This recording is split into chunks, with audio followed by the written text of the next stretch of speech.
കാലുകുത്താൻ പോലും ഇടമില്ലാതെ വേണാട് എക്സ്പ്രസിൽ ദുരിതയാത്ര. ജനറൽ കമ്പാർട്ട്മെന്റിൽ യാത്രക്കാർ കുഴഞ്ഞു വീണു. ഓണാവധി കഴിഞ്ഞതോടെ ട്രെയിനുകളിൽ അനുഭവപ്പെടുന്നത് വലിയ തിരക്ക്. കർണാടകയിലെ ഷിരൂരിൽ ഡ്രഡ്ജർ ഉപയോഗിച്ചുള്ള പരിശോധന തുടരുന്നു. അർജുന്റെ ലോറിയുടെ സമാനമായ ബാക്ക് ബമ്പർ കണ്ടെടുത്തു. ഗംഗാവലി പുഴയിൽ നിന്ന് ലോറിയുടെ കയറും കണ്ടെത്തി. തെരച്ചിൽ നടത്തുന്നത് നാവികസേന അടയാളപ്പെടുത്തിയ ഭാഗം കേന്ദ്രീകരിച്ച്.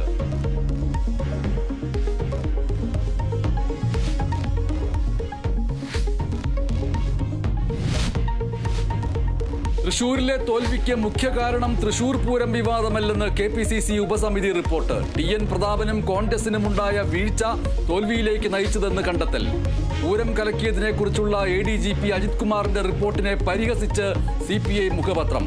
പൂരം കലങ്ങിയതിലെ റിപ്പോർട്ട് തട്ടിക്കൂട്ടെന്ന് ജനയുഗം. NCP മന്ത്രിമാറ്റ വിഷയത്തിൽ ശരത് പവാറിന് കത്തയച്ച് ശശീന്ദ്രൻ വിഭാഗം.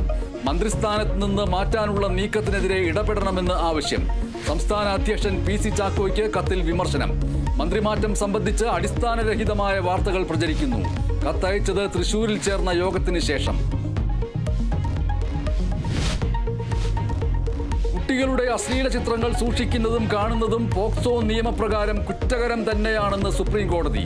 കുറ്റകരമല്ല എന്ന മദ്രാസ് ഹൈക്കോടതി വിധി റദ്ദാക്കി. അശ്ലീല ചിത്രം എന്ന പ്രയോഗത്തിന് പകരം ലൈംഗിക ചൂഷണം ചെയ്യുന്ന വസ്തുക്കൾ എന്നാക്കി മാറ്റാനും നിർദ്ദേശം. ശ്രീലങ്കയുടെ 9ാം പ്രസിഡന്റായി അധികാരമേറ്റ് അനുരകുമാര ദിസനായകെ.